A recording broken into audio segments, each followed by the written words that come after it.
Se može pitati, kad si prestaje vlagati, pa neka firma vlaži iz neke male zemlje i neka hrvatska firma ima na logotip na trikoju od jednog kluba u Italiji, je to možda pa neka avantura, ne. Jaz bi rekel ovako, ne, tu treba gledati apsolutno širu sliku. Prvo jasno, kad ljudi prestane vlagati, pa možda u krize neki kompetitori nestaju, ne, to može biti prilika. Ne. Tu kod nas je dugoročna perspektiva je ključna. Mi smo prvo gledali tržište, koji su ova tržišta zanimljiva za naš produkt. Ne. Mi smo otišli iz Hrvatske prvo jasno u susjedne države, Rumunjska, Austrija, Slovenija, sad idemo Italija, Grčka je zanimljiva, mi smo ponovno napravili analizu. I atraktivno tržište, ali ti si tu zadnji koji ulaze na tržište, ne, ispred nas ih je sigurno 20. I morate gledati ne samo branding kao B2C komponentu, ne, jasno, milijuni i pol korisnika, moraš imati brand, ne, ali ne smemo zaboraviti B2B komponente. Ne. Kad ti dolaziš na ovako tržište kao novi, ne, tebe gledaju svi, da li je to ozbiljna firma, ne, da li nisu to oni koji su u slovensku rekli muha jedna dnevnica, to je muha koja samo jedan dan živi. Ne gledaju vas kao neku tvrtku s Balkanama, pustite njih? Ne, tu gledaju više svi produkti. Produkt mora biti apsolutno kompetitivan. I ljudi koji koriste taj produkt, oni su atraktivni, oni sami se ne vide. Onda kažu, su oni sa Balkanom? To ja nisam još nikad čuo, kao MKŠ iz Balkana, nego najveći konkurent u Busa.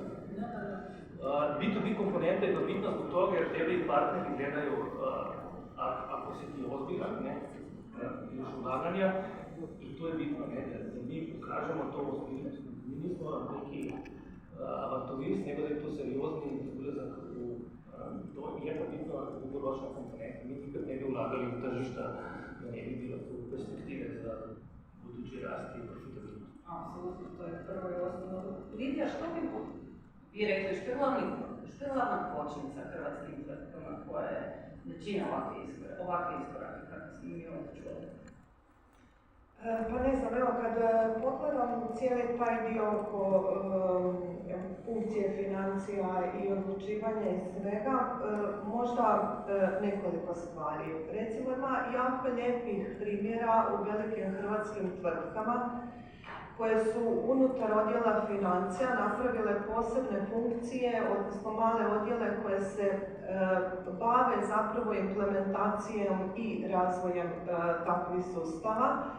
I to je zapravo im pomaže, ja bih rekla, da eliminiraju problem da uzmu samo tehničkog implementatora, o čem je govorila kolegica iz Mazarsa. I drugo, ono što im pomaže, da se zapravo kroz cijeli proces implementacije stvara i odmah generira jedno interno znanje. I mislim da je to jako dobro. Znači, razmislite o organizaciji, uopće kako je posložena organizacija. Imati ljude koji se samo bave tom komponentom unutar financija je dobra stvar. Druga, ja mislim, prepreka koja zaista postoji i viđanju je ono što se naprosto mora dogoditi, po mom mišljenju, da bi se koristili u potpunosti benefiti podataka i naprednih alata koji vam mogu pomoći unutar financija, a to je zapravo da se shvati i da zaživi u potpunosti u praksi koncept vlasništva nad podacima od strane poslovnih funkcija. Znači, mi smo svi dugo funkcionirali u tom svijetu u kojem je to nešto što je od IT-a. Tebi podaci u IT-u ne valjaju, jel? To smo se svi često sa time koristili, ja znam iz nekog iskustva pričanja s kolegama. Znači, to naprosto nije tako više. Poslovanje treba imati puno odgovornosti, puno vlasništva nad podacima, nad razumijevanjem, nad poslovnim pravilima, nad procesima kojima se poboljšava kvaliteta tih podataka. Znači, to nije više od IT-a, to je naprosto od poslovnih funkcija i ja vidim da ta transformacija u firmama ide dosta teško. I možda treća stvar, znači mislim da ste i vi rekli, podataka danas ima užasno puno, jako veliki je pressure nad time da zapravo sve bude u real time, znači nemamo više luksuznog odmaka i slično. Ono što zapravo ja mislim da je dobro, da i to je čak i neki pristup koji mi zagovaramo, ali nekako možda još uvijek ga i ne razumiju svi dovoljno dobro. Mislim da tu treba raditi na edukacije, da zapravo pokretati recimo neku inicijativu koju zovemo data inicijativa, zato što je inicijativa kao u pozadini ima korištenje podataka ili automatizaciju ili slično.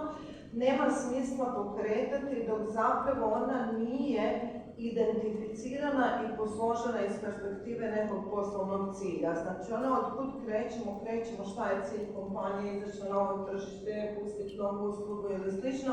Aha, koja data inicijativa će podržati taj poslovni cilj i tu inicijativu. I onda kad postoji ta nekako jasna uzročno-posljedična veza, mislim da dosta procesa poslije ide lakše.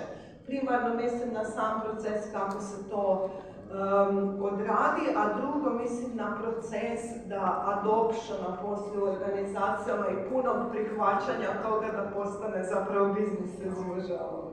Evo.